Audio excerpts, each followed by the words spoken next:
या ठिकाणी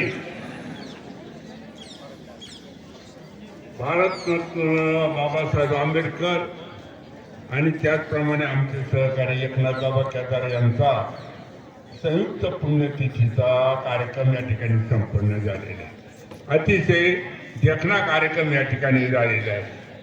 अनेक विद्यार्थ्यांनी शिक्षकांनी मनोगत व्यक्त केलेले।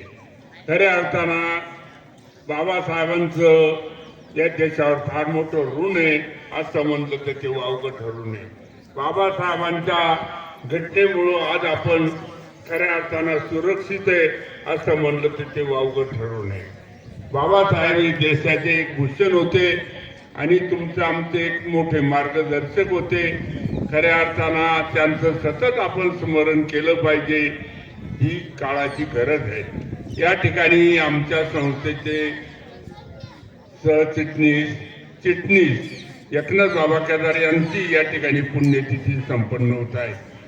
न कळत काही वेळेला माणसाला काही गोष्टी कळती नाही, परंतु ह्या ज्या वास्तू उभ्या राहिल्या सामान्य विचारातून या ठिकाणी ही संस्था जी संपन्न झालेली आहे, या संस्थेचं जे कार्य आज या ठिकाणी आपल्याला दिसतंय त्याच्यामध्ये एकनाथ बाबाचा फार मोठा सिंहाचा वाटा आहे असं म्हणलं तर ते वावगं ठरू नये।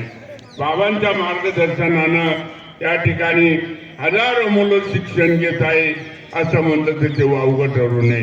माणसं काळाच्या पडद्याआड जातात, परंतु त्यांचं कार्य हे शेवटी सतत आपल्याला सर्वांना मार्गदर्शन ठरत असतं आणि म्हणून एकनाथ बाबासारखी व्यक्ती पुन्हा या गावामध्ये होणे नाही असं म्हणलं तर ते वावगं ठरू नये।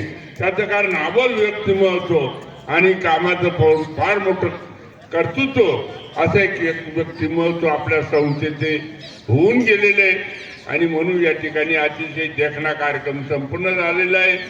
आमच्या सर्व या ठिकाणी संचालक आमचे माझे सहकारी सर्व उपस्थित आहे, त्याचप्रमाणे शिक्षक आहे, विद्यार्थी आहे, यांनी अतिशय मेहनत घेऊन हा देखणा कार्यक्रम संपन्न केलेला आहे। या ठिकाणी आपण जे सर्व या ठिकाणी कार्यक्रमाला आले, मी या संस्थेचा अध्यक्ष या नात्यानं सर्वांना मनपूर्वक धन्यवाद देतो, सर्वांचे आभार मानतो।